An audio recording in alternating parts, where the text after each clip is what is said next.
कि मुझे murder case में क्यों फंसाया गया। मैं आज पूरा शुरू से लेके अंत तक आपको डेफिनेशन बताता हूँ, क्या कारण था, क्या रीज़न था। ये देखिए, मेरे पापा हैं और मेरी मम्मी है, और हम करीब 4 साल से परेशान हैं। हम बताते हैं क्या हुआ, मेरे घर में क्या हुआ। ये जो हाथ में देख रहे हैं ये कागज़, ये मेरे पापा ज़मीन का केस लड़ रहे हैं करीब 2003 से, और 2026 तक आज तक कोई इंसाफ नहीं मिला। मेरे पापा को देखिए कौन फंसा है, पूछ लीजिए। ये जो केस में आपको कौन फंसाया है? रामबालक और दिलीप शर्मा। मेरे रामबालक शर्मा मेरे दादा हैं और दिलीप शर्मा मेरे चाचा हैं। उन दोनों ने मिलके मेरे पापा पढ़े लिखे नहीं हैं, मगर फिर भी केस लड़ रहे हैं। उन दोनों ने षड्यंत्र मिलके पहले 2003 में केस में फंसा दिया, और आज तक केस लड़ रहा है। अभी तक कोई इंसाफ नहीं मिला। पैसा भी नहीं दे रहा। जब पैसा भी नहीं दे रहा है, इस वजह से हम लोग मेरे पापा पैसा भी मांग रहे थे मेरे दादा से, दे नहीं रहा था। 2003 से 2026 तक केस लड़ रहे हैं।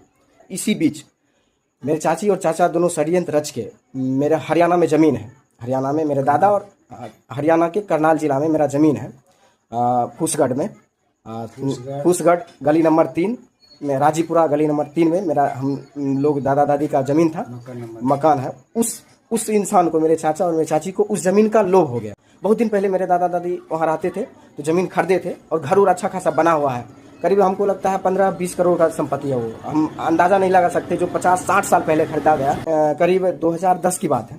उस बीच मेरे पिताजी से छुपा के मेरे दादा ने अपने नाम का ज़मीन वो मेरे छोटे चाचा का नाम कर दिया। जब कर दिया तो मेरे चाचा गुजर गए, ब्लड कैंसर से गुजर गए। जब हम लोग को यह पता चला कि मेरे पिताजी को ज़मीन मेरे दादा नहीं दिए हैं, वो अपने हिस्से का ज़मीन मेरे छोटे अंकल को दे दिए, तो मेरे पिताजी को पता चला, जिसमें पता चला कि क्यों लिखे ये सब। हम जो भी बोल रहे हैं पूरा एविडेंस के साथ बोल रहे हैं, हम आपको पूरा एविडेंस सबूत देंगे। तो उस बीच मेरे चाचा, मेरे पापा और मेरे दादा के बीच लड़ाई झगड़ा होने लगा।